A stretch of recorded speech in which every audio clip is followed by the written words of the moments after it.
Gospel according to Luke, the 6th chapter. Glory to you, Lord. Jesus said, "But I say to you that listen, love your enemies. Do good to those who hate you. Bless those who curse you. Pray for those who abuse you.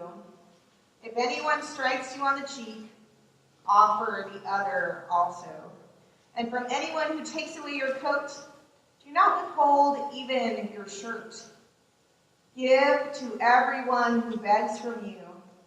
And if anyone takes away your goods, do not ask for them again.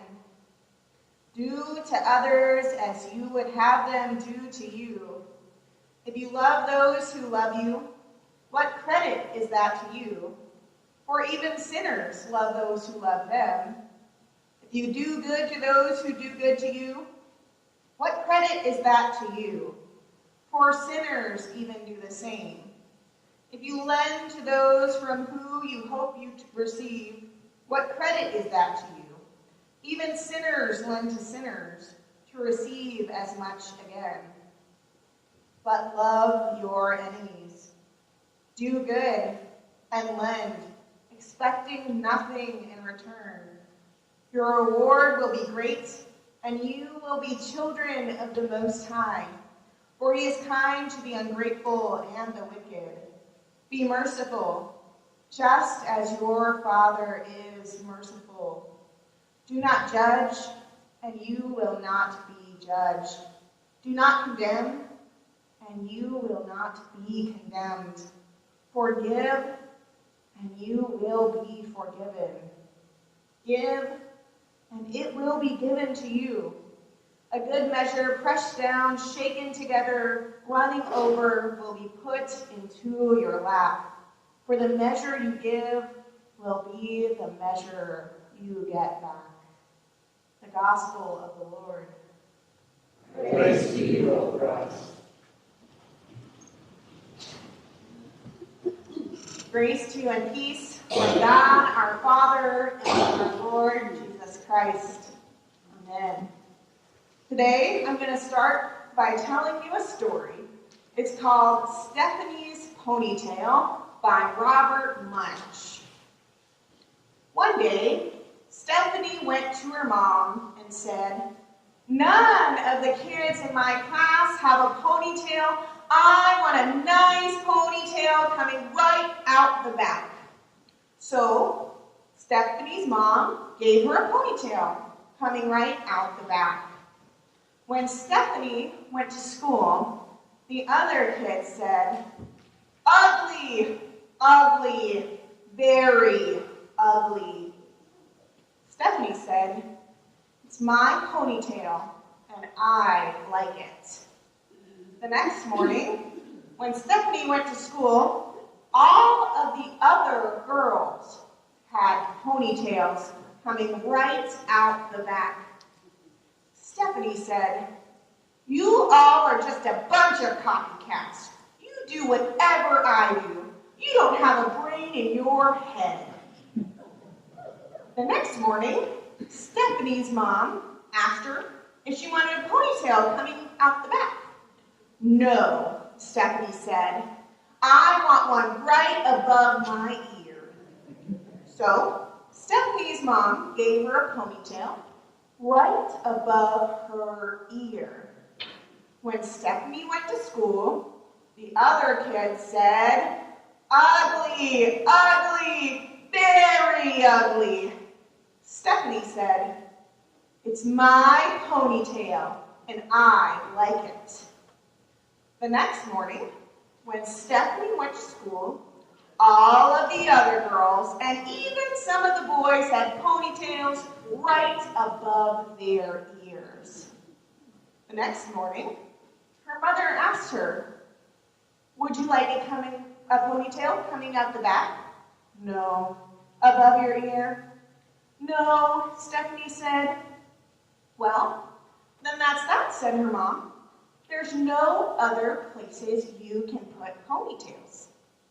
And Stephanie said, "I want a ponytail coming right out the top of my head like a tree." Very strange, said Stephanie's mom. Are you sure that's what you want? Stephanie nodded, and her mom gave her a ponytail coming right out the top of her head like a tree. When Stephanie went to school, the other kids said, "Ugly, ugly, very ugly." Stephanie said, "It's my ponytail, and I like it." The next morning, when Stephanie went to school, all of the other girls and all the boys had ponytails coming out the top of their heads. Looked like a sea of broccoli. The next day, Stephanie's mom asked Stephanie where she would like her ponytail, back, side, top. "No, I want one right in front of my face," said Stephanie. "Well, this is very strange," said Stephanie's mom. "Are you sure that's what you want?" Stephanie nodded. So Stephanie's mom gave her a ponytail right in front of her face. When Stephanie went to school, the other kids said, "Ugly, ugly, very ugly." Stephanie said, "It's my ponytail, and I like it." Then, the next morning, when Stephanie went to school, all of the other girls and all of the boys, and even her teacher, had ponytails right in front of their faces. No one could see where they were going. Stephanie yelled, "You all are just a bunch of copycats. You do whatever I do. You don't have brains in your heads. When I come to school tomorrow, I will have shaved my head." The first person to come to school that morning was the teacher. She had shaved her head, and she was bald. The next people to come to school were the boys. They had all shaved their heads, and they were bald. Then the girls came to school, and they too were bald. And then the last person to get to school that day was Stephanie. And Stephanie had a ponytail coming right out the back. Ugly, ugly, very ugly. We have all heard something like this in some way or another in our lives.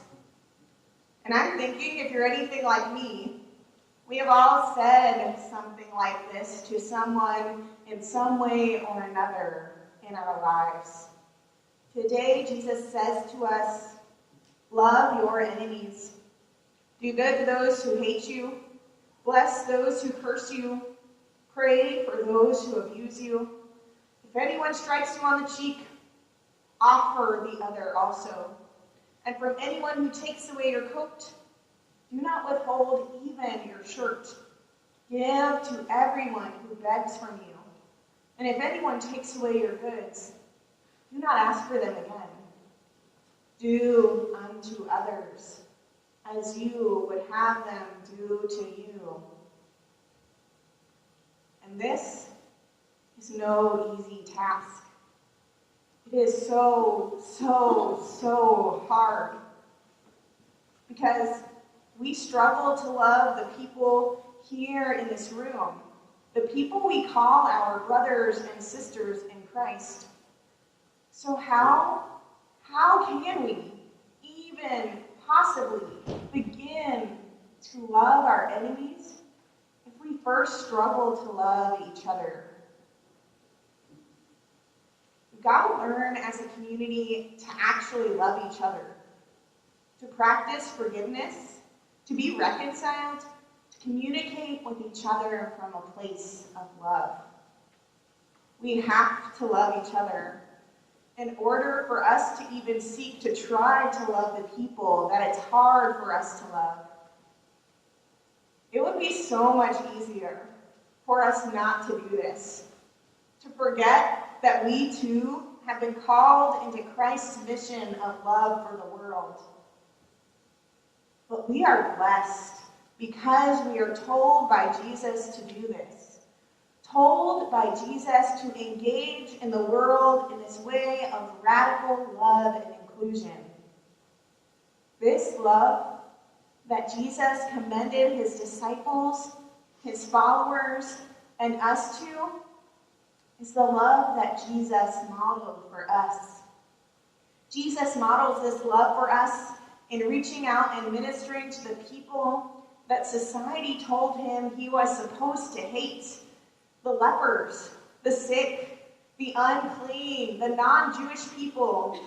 Jesus was always finding himself talking to people, healing people who society didn't want him to engage with, people he wasn't supposed to associate with, let alone love. Jesus shows us that a life measured in love of neighbor and not fear of neighbor is what has power to transform. Jesus showed that to us over and over in his ministry, and especially his journey to the cross. Jesus not only offered his enemies his other cheek, but his whole life in order that they might be saved from the weight of sin and death. Jesus has shown us in his ministry what it looks like to do unto others and how to love our neighbors and our enemies. This love isn't easy. It's so hard that Jesus died for it, so that we might come to love one another. Being a follower of Jesus was never supposed to be an easy thing to check off a list. It has always been about living radically different from the world because of the way we show other people our love and make them feel loved and included. When we do our best to love even our enemies, we are changing the story of the world that calls things ugly, ugly, very ugly, and staying instead beloved, beloved, very beloved, child of God. When we look at someone and judge them not on what society says to judge someone on, their career, their bank accounts, their race, their sexuality, or their political party, but on what Jesus looked at someone being made in God's image. That is the kind of love that changes the world. That's how we start to love our enemies. By removing all the labels that the world gives us and looking at people first through the label we all share in the waters of baptism. Child of God. Because no matter what happens, we will never lose that label. There is nothing that we can do to stop being children of God. Love your enemies. Remember that God made them too. Love your enemies. Remember that God made you too. And let us all stop saying to one another, ugly, ugly,